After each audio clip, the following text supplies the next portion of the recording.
दोस्तों नमस्कार, मैं सुबोध कुमार। आप देख रहे हैं खबर नेशनल टाइम्स।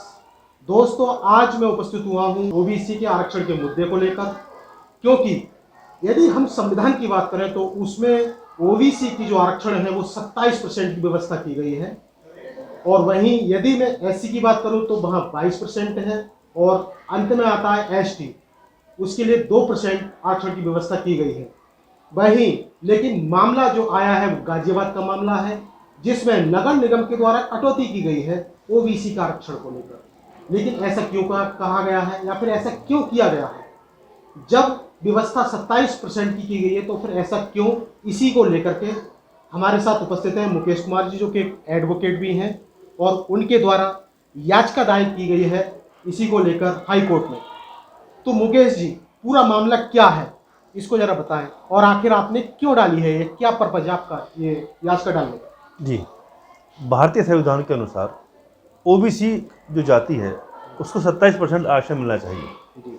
लेकिन नगर निगम गाजियाबाद ने उस 27% जो ओबीसी को मिलना चाहिए उसमें कटौती करते हुए उसको 21% करने का प्रयास किया गया है। और नगर निगम से बात भी हुई हमारी, उनका कहना ये है कि जितनी आबादी होगी ओबीसी की हम उसी बिहार पर आरक्षण देंगे जैसा कि कानून में नियम है। हमने ये कहा कि आप एक बार रैपिड सर्वे करवाइए, आप ये जांचिए, पहचानिए कि ओबीसी जो बिरादरी है, ओबीसी के जो कास्ट लोग रहते हैं वो कितनी आबादी में रहते हैं।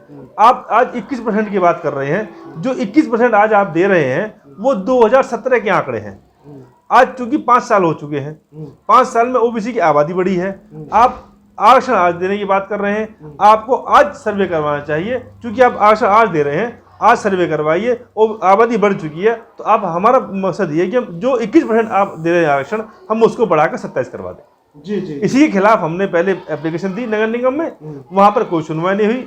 फिर हम डीएम साहब के पास गए, वहां पर आपत्ति लगाई कि ओबीसी की जो आरक्षण की सूची है उसको आप 21 के स्थान पर 27 करवाइए। उसके लिए जो सही प्रक्रिया है वो आप अपनाइए, आप सर्वे करवाइए।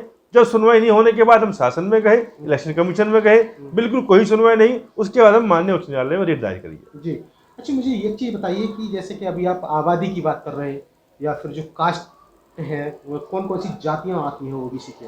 ओबीसी में जिसकी हम लड़ाई लड़ रहे हैं उसमें जाट हैं, गुजर हैं, यादव हैं, नाई हैं, धीमर हैं, पाल हैं, गडरिये हैं, कुमार हैं, ये सभी जातियां ओबीसी में आती हैं। इन्हीं की लड़ाई लेके हम हाईकोर्ट गए हैं। जी जी। तो अभी तक आपने जो याचिका डाली है वो कहाँ तक पहुंची है, उस पर क्या कार्रवाई चल रही है? उसमें जो हमने हाई कोर्ट में याचिका डाली है उस पर बहस हुई थी। बहस में हमारी सारी बातों को कंसिडर करते हुए माननीय उच्च न्यायालय के न्यायाधीश ने तो जो दूसरी पार्टी है जिनको विपक्षी बनाया, नगर निगम है गाजियाबाद और डीएम साहब हैं, इलेक्शन कमीशन है, प्रमुख सचिव हैं, इन सबको नोटिस जारी करे हैं और इनके अधिवक्ता वहाँ पेश हुए। उनके द्वारा बताया गया कि हमें 2 सप्ताह का समय चाहिए जवाब देने के लिए।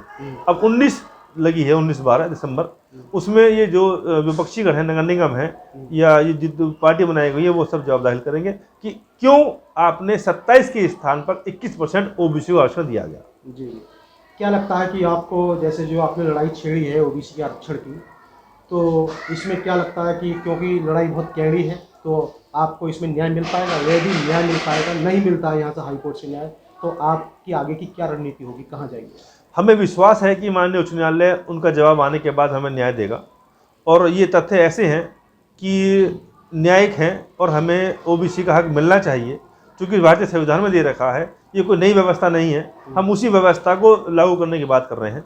और हाईकोर्ट यदि हमारे खिलाफ ऑर्डर करता है या हमारी सुनवाई नहीं हो पाती या हमें लगता है कि ओबीसी समाज को न्याय नहीं मिल पाया, तो हम सुप्रीम कोर्ट में जाकर जनहित याचिका दोबारा डालेंगे। जी जी जी। तो दोस्तों देखा आपने कि यदि ओबीसी समाज को न्याय नहीं मिल पाया तो हम सर्वोच्च न्यायालय, उच्चतम न्यायालय जाएंगे, सुप्रीम कोर्ट जाएंगे। तो लेकिन सबसे बड़ा सवाल यही है कि आखिर ओबीसी के आरक्षण में ये कटौती क्यों? यदि आपको भी लगता है तो आप वीडियो में अपनी प्रतिक्रिया जरूर दीजिएगा कि आपको वीडियो कैसा लगा, और ओबीसी के आरक्षण को लेकर आप क्या चाहते हैं, अपनी प्रतिक्रिया कमेंट बॉक्स में दें। मैं सुबोध कुमार, खबर नेशनल टाइम्स।